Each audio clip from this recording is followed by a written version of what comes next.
Hi again. In this video, I'm going to show you how to add a glow effect to any of your TextMesh Pro objects. So something basically similar to what we have on screen. But since we want to recreate something like this, let's actually start from scratch. So I'm going to delete this object completely. We're going to create a new TextMesh Pro object. We're going to change the text to saying example of glowing text. I'm going to turn on word wrapping. I'm going to change the line length. Let's use center justification here. Let's put this on only 2 lines. In terms of the font, I'm going to choose a different font. I'm going to pick the Bangers font, which is right here. And let's center this in our screen like so. Cool. So now to add glow to this object, it's pretty straightforward. We need to make sure we have the TextMesh Pro sign distance field shader selected. We would navigate to our glow settings and basically enable glow. From there, you could adjust the glow offset, which allows you to control the position of the glow. Then you can adjust the inner glow, which is how much glow goes towards the inside of the glow line, or how much towards the outside. Okay, and then I can control the glow power. Now this glow power and pretty much all these properties can be animated via scripts, so that's just something for you guys to know. Now next, just plain text like this with some weird looking glow doesn't look that cool. So what we're going to do is actually treat our text a little bit better. So I'm actually going to disable glow, and we're going to go into this and take a look at, we'll just focus on the word glowing just for fun. So first thing, I'm going to add some outline to this font like so. We're going to add a texture, actually not yet. Let's turn on beveling. Now we can see that we have instant bevel around our text. I'm going to tweak the beveling a little bit. I'm going to add sort of ambient shadows. I'm going to make it a little bit brighter. I'm going to tweak the reflectivity power, which affects the highlights up here. Let's adjust the specular so we don't get too much. And let's make our glow kind of reddish. So I'm going to actually pre-tint. You can see I'm adding like a sort of a red tinge right now to our bevel. Okay, bevel amount, let's crank it up a little bit more. And our bevel right now is kind of straight, so we'll kind of round it up a little bit. So if you look at it right now, it looks like it's chiseled versus now it's rounder. And actually we'll stick to round. That's kind of cool. Good.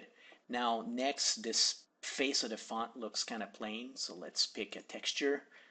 We're going to choose some brush aluminum, like this one here. Next, I guess because this is gray, it kind of made the font look darker. So we're going to go back into our lighting panel here and change the diffuse shadow to bump it up a little bit. See how it's getting brighter again. Now the light is coming like, looks like straight from above. Let's just move this like sideways like so. Now to the key part, which is our glow. Let's turn on glow. Now let's add this glow. We could add it like on the inside, like this, and then I would crank up the inner glow. And now if I was to, actually before we zoom out, let's add some underlay. So we're going to go here and enable underlay to create sort of a shadow underneath, like a huge shadow. We'll add some softness to it. And now we're going to pull back and take a look.